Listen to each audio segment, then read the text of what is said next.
खाती कारब भौजी अब ठीक परब सैया रब गई तनी बैठ ना।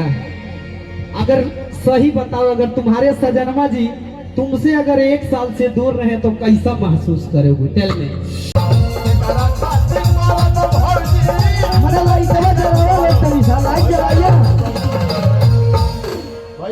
लेवल उठा दी तो हाँ मने साउंड वाले थोड़ा सा ध्यान दीजिए। कहा जाला क्रिकेट में ग्राउंड के और हमनी सब कलाकारन के लिए साउंड के बड़ा महत्व खेला। हाँ वाह वाह, बहुत सारा पुरस्कार हमारा भैया के तरफ से। एक बार भैया के लिए जोरदार ताली होके आरे शंकर भैया आ तनी भाव में। अरे के करा खाती कारब भौजी अब ठीक परब सैया रब गई कि राजा जिया रब गई त सैया जिया रब गई ना बेड पर के करा बेड पर के करा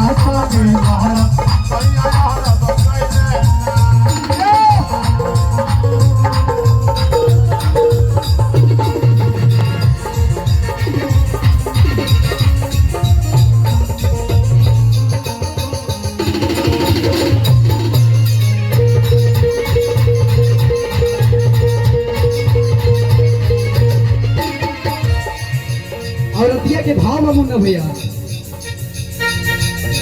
कि ससुरा में तेल बिना सूखा तया चार हो और निकाले नहीं बने राह नहीं हर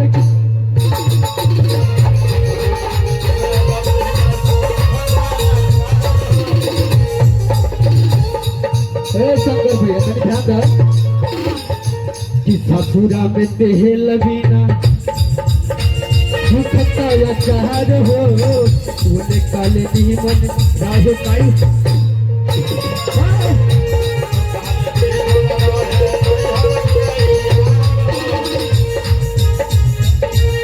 अरे के करा खाती लड़बे भौजी अरे कातिया के फरब कि सही आया रब गईले ना कि राजा जी रब गईले ना। रुक रे बबुआ तनी बैठ ना। अगर सही बताओ, अगर तुम्हारे सजनमा जी तुमसे अगर 1 साल से दूर रहे तो कैसा महसूस करोगे? टेल में। ओह माय गॉड तो राजा जी रब गईले लास्ट लाइन है, एकदम ताली बजा के हल्ला मचा के कैसे सफेद पर के करा संगे